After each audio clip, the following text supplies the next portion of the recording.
Ama oğlu bak geldim çektim kadına. Bak toğludur bak görürsən. İçini de gösterip.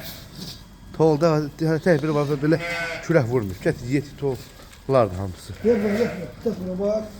Bak toğludur yeti. Ya böyle çatılmışsa değil mi?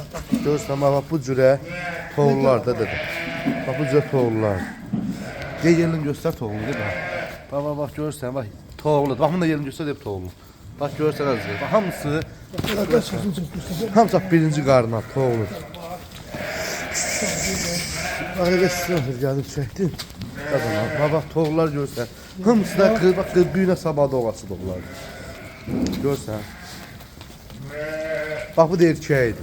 Bak. Bu da erkeğiydi. Şu etrafı çəkirəm. Görürsən qardaş. Maşallah hey. Süperdiler. Yelin qalıb toğulun baxsın bana. Yelin bak görürsən bak.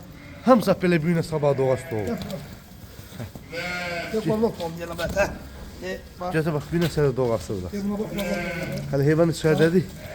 Yağır deyə nə uşaşmıram. Gel bak. Gel komak üstünde çek.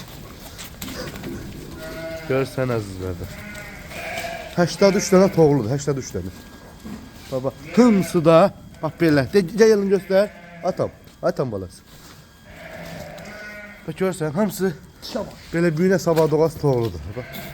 Ot tutuyor. Toğul da hələ kürən vurmuyor, atam. De bu boz, de. Yeti. Görürsən baba.